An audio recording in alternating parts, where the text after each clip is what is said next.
চাঁদপুরের কচুয়ায় সুয়ারুল গ্রামের অধিবাসী উপজেলা যুবদলের সাবেক যুগ্ম সাধারণ সম্পাদক ও সাচার ডিগ্রি কলেজ শাখা ছাত্র সংসদের সাবেক ভিপি মোহাম্মদ জিয়াউর রহমান জিহাদকে গণসংবর্ধনা দেয়া হয়েছে। দীর্ঘ 17 বছর পর দুবাই থেকে তিনি দেশে ফেরার সাচার ইউনিয়ন বিএনপি যুবদল ছাত্রদলের সম্মিলিত আয়োজনে তাকে পথে পথে ফুলের সংবর্ধনার আয়োজন করা হয়। জানা গেছে, বিগত ফ্যাসিবাদী সরকারের সময় বহু মিথ্যা হামলায় জর্জরিত হয়ে সাবেক ছাত্রনেতা জিয়াউর রহমান জাহিদকে বিদেশে পাড়ি জমাতে হয়। এলাকায় জিয়া নামে পরিচিত এ যুবনেতা দীর্ঘ কয়েক বছর দুবাই প্রবাস জীবনে থাকার পর তার বাবা মা মারা যায়। মামলার কারণে তিনি দেশে আসতে পারেননি। অবশেষে শুক্রবার এলাকায় ফিরলে কচুয়ায় প্রবেশ পথ বৈরিয়ারা থেকে তাকে মোটর শোভাযাত্রার মাধ্যমে ফুলের শুভেচ্ছায় বরণ করেন ইউনিয়নবাসী ও দলীয় নেতাকর্মীরা। পরে সাচার বাজারে নেতাকর্মীদের সাথে শুভেচ্ছা বিনিময় শেষে নেতাকর্মীদের উদ্দেশ্যে জিয়াউর রহমান জাহিদ বলেন, বিগত আওয়ামী ফ্যাসিস্ট সরকারের সময় বহু মামলা ও হয়রানির কারণে দেশে থাকতে পারেননি।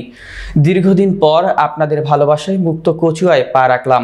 আগামীতে সাচার ইউনিয়নবাসীর মানুষের কল্যাণে কাজ করতে সকলের সহযোগিতা চাই। এর আগে শুক্রবার বিকেল 3টায় কচুয়া প্রবেশপথ বৈরিয়ারা থেকে প্রায় শতাধিক মোটরসাইকেল বহন নিয়ে নেতাকর্মীরা তাকে বরণ করেন এবং সুয়ারুল বাজার হয়ে সাচার বাজার প্রদক্ষিণ শেষে সুয়ারুল নিজ বাড়িতে যান। পরবর্তীতে বাবা মায়ের কবর জিয়ারত শেষে স্থানীয় এলাকাবাসীর সাথে ইফতার মাহফিলে যোগদান করেন।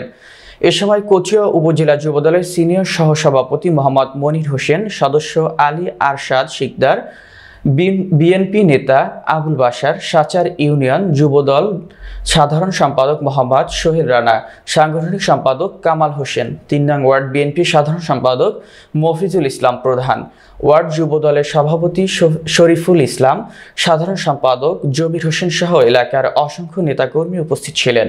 প্রথম আমি অ্যারেস্ট হই এবং আমাকে যথেষ্ট প্রহার করে, যার কারণে আমি হামলার শিকার হয়ে যখন এলাকায় টিকতে না পারি তখন আমি বাধ্য হয়ে কুমিল্লা বাসা করি। কুমিল্লা আমার ছেলে মেয়েকে লেখাপড়ার সাথে আমি কুমিল্লায় থাকি। দীর্ঘদিন এই সরকারের অত্যাচারে আমি দুবাই চলে যাই। দীর্ঘ 17 বছর দুবাই করার পরে আজকে যখন এই ফেসিস্ট সরকারের সারা বাংলাদেশ যখন ফেসিস্ট সরকারের বিরুদ্ধে বিপি উঠেছে, তখন এই দেশবাসী মুক্ত আকাশে আমাকে আনতে বাধ্য করছে। আমি পুনরায় আমি আমার এই নারীপতার জায়গায় আমি আমার কচুয়ায় রাজনীতি করেছি। আমি যার কারণে আবার কচুয়ায় ফিরে এসেছি ইনশাল্লাহ। এই ফেসিস্ট সরকারের বিরুদ্ধে আমরা ঐক্যবদ্ধ হয়ে সবাই লড়ব, এই অনুভূতি আজকে আমি ব্যক্ত করছি।